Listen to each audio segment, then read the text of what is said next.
स्वामी प्रसाद मौर्य के मंदिर में प्रवेश पर वर्जित लेटे हुए हनुमान जी मंदिर में लगे प्रवेश वर्जित के पोस्टर्स। मंदिर के गेट पर लगाया गया है प्रवेश वर्जित का पोस्टर। स्वामी प्रसाद मौर्य ने रामचरितमानस को लेकर विवादित बयान दिया है और उसी के बाद यहां पर ये पोस्टर्स लगाए गए हैं। तो ये देखिए, ये पोस्टर भी इस वक्त हम आपको दिखा रहे हैं आपकी टीवी स्क्रीन पर, जो स्वामी प्रसाद मौर्य के खिलाफ यहां पर लगाए गए हैं।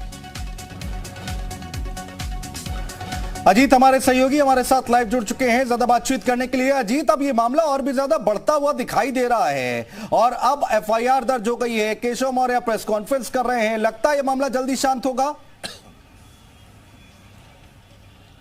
देखिए, बिल्कुल है ना, स्वामी प्रसाद मौर्य की अब मुश्किलें बढ़ने वाली है, क्योंकि देखिए जिस तरह से ये पूरा एपिसोड चल रहा है, अखिलेश यादव ने अभी कोई सफाई नहीं दी। डिप्टी सीएम केशव प्रसाद मौर्य आते हैं और वो कहते हैं कि अखिलेश यादव चुप क्यों है। क्या जिन लोगों ने राम भक्तों पर गोली चलाई थी वो जानबूझकर मुस्लिम तुष्टीकरण कर रहे हैं? अखिलेश यादव से उन्होंने सीधे तौर पर ये भाई अपना खुद का सुपरमार्केट बना के महीने का 10 लाख कमा रहे हैं। हाँ, सिर्फ पैसे वाले नहीं, आप भी कर सकते हैं। फ्रीडम ऐप को अभी डाउनलोड कीजिए। सफाई मांगा। अब दूसरी बात, शिवेंद्र मिश्रा जिन्होंने हजरतगंज थाने में एफआईआर कराई, जिससे भी हमारे सहयोगी शुभम बात कर रहे थे, उनका सीधे तौर पर कहना है कि आप धार्मिक भावनाओं को आहत नहीं कर सकते। अब हजरतगंज कोतवाली में जो एफआईआर दर्ज हुई है उसमें गंभीर धाराएं हैं अनुज। उसमें अगर आप बात करें तो 153 है, 153 है जो राष्ट्रद्रोह की श्रेणी में आता है, 298 ए है, 294 है, इसके अलावा जो है 404 है, 405 की उपधारा 2 है, यानी 5 धाराओं में एफआईआर दर्ज की गई है। तो आप इसी से अंदाजा लगाइए कि अब हजरतगंज पुलिस स्वामी प्रसाद मौर्य से कभी भी पूछताछ कर सकती है। अब एक कानूनी प्रक्रिया शुरू हो गई है, क्योंकि अब इसमें अभी यहाँ एफआईआर हुआ है, हो सकता है कई प्रदेश के और जिलों में एफआईआर हो। तो स्वामी प्रसाद मौर्य अब मुश्किल में फंसते चले जा रहे हैं, क्योंकि उन्होंने रामचरितमानस को लेकर जिस तरह से सवाल खड़े किए थे, बीजेपी लगातार हमलावर है। अपर्णा यादव जो मुलायम सिंह यादव की छोटी बहू हैं अनुज, उन्होंने भी सवाल खड़े किए और कहा कि वो इस तरह नहीं कर सकते। हर घर में रामचरितमानस की पूजा होती है, कई भाषाओं में लिखी गई है रामचरितमानस।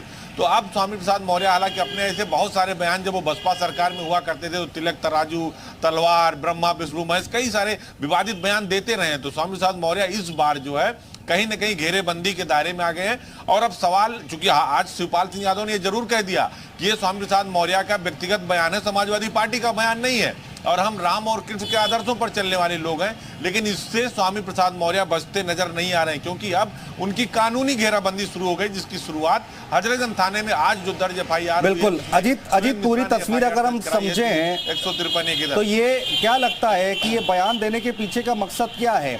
क्या 24 का चुनाव आ रहा है और एक धड़े और एक तबके को साधने की यहाँ पर कोशिश की गई है, मानसिकता यही है और शायद इसीलिए समाजवादी पार्टी का शीर्ष नेतृत्व जो है वो कुछ कहने से बच रहा है? देखिए, बिल्कुल यही आरोप डिप्टी सीएम केशव मौर्य लगा रहे थे कि अगर वो मुस्लिम तुष्टीकरण नहीं कर रहे हैं तो अखिलेश यादव को सामने आना चाहिए, अखिलेश यादव को सफाई देनी चाहिए, क्योंकि स्वामी प्रसाद मौर्य को विधान परिषद का सदस्य अखिलेश यादव ने बनाया, वो चुनाव हार गए थे।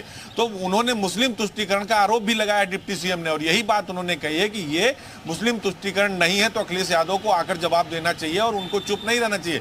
2024 का लोकसभा चुनाव है, उससे पहले शहर की सरकार है, अप्रैल मई में निकाय चुनाव होने हैं, तो निश्चित तौर पर ये सोच समझ कर ये बयान दिया गया अनुज। और चूंकि स्वामी प्रसाद मौर्य ऐसे बयानों के लिए जाने जाते हैं तो शायद उनको लगता है कि एक बड़ा बिल्कुल अजीत, बहुत शुक्रिया तमाम जानकारी अपडेट हम तक पहुंचाने के लिए। ये भाई अपना खुद का सुपरमार्केट बना के महीने का 10 लाख कमा रहे हैं। हाँ, सिर्फ पैसे वाले नहीं, आप भी कर सकते हैं। फ्रीडम ऐप को अभी डाउनलोड कीजिए।